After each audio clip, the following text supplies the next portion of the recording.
Republicans are at this moment, wittingly or unwittingly, assisting Russia.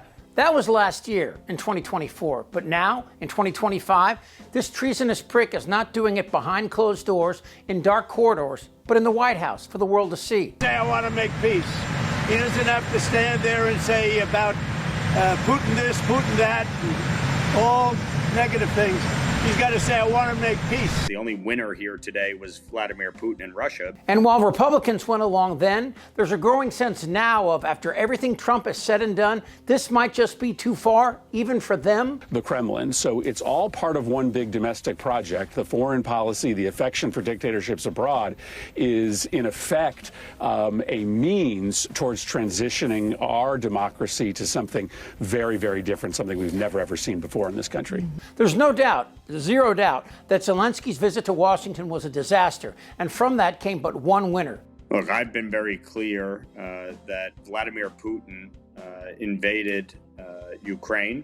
This was an unprovoked war of aggression by Putin. But what's happening now is, albeit a little late, but nonetheless welcome, is some Republicans are standing up and questioning why Trump is siding with Putin over our allies, siding with this murderous prick who has attacked and murdered hundreds of thousands of innocent men, women, and children. This is Representative Michael Lauer, a Republican, and his take on the Trump-Zelensky fiasco. Diplomacy is tough, and sometimes there's going to be tension and disagreement, and the sausage making is ugly.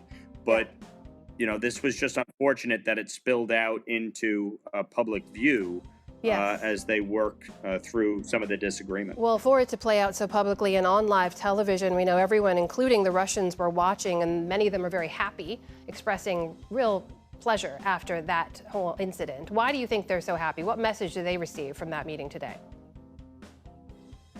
Well, because a deal wasn't reached. A deal between the United States and Ukraine is most certainly not in Russia's best interest.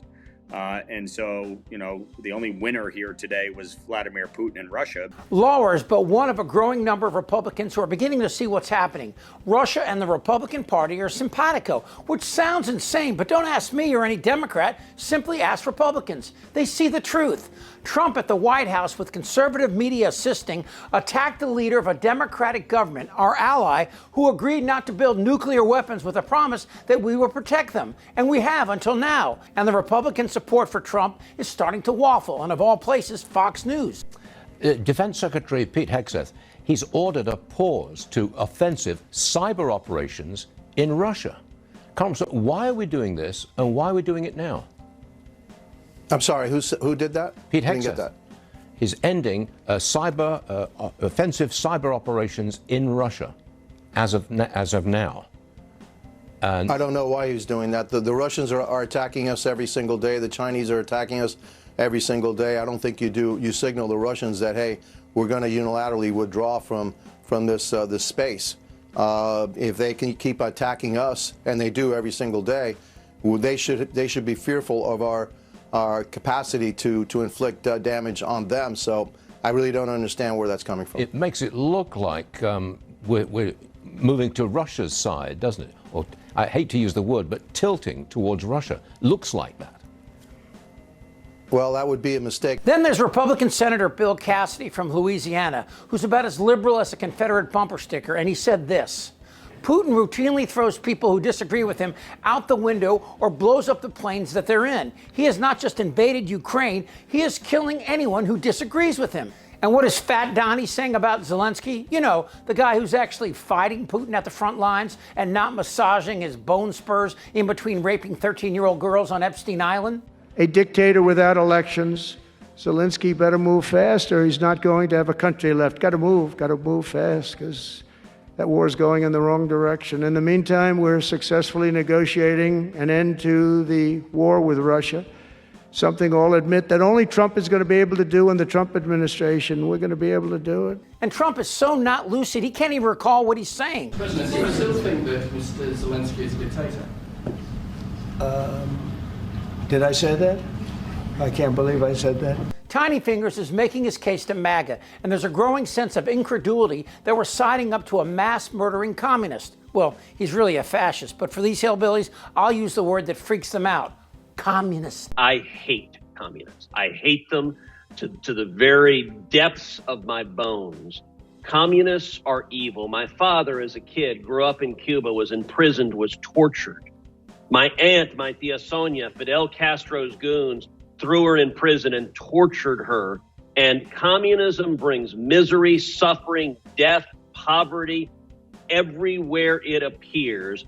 It is vicious, and what's terrifying is communism now is not limited to the Soviet Union or Russia. It's not limited just to China or North Korea or Cuba, but we're seeing communism in America. Of course, the irony, the hypocrisy, front and center. Republicans have built a 50-year cornerstone around hating communism, but this guy who loves Putin is their guy? Here in Russia, officials reacted with glee to the furious exchange in the White House and are increasingly optimistic that relations with the US will flourish. But this is about way more than just money. By embracing the Kremlin, the Trump administration seems to be turning its back on the Western allies. Understandably, Democrats see some political advantage, but understand that while Trump has both houses and the Supreme Court, the only thing that can stop Trump is either a time machine, tear down this wall, or MAGA finally saying no mas, this guy is wrong. I have been told by a senior official here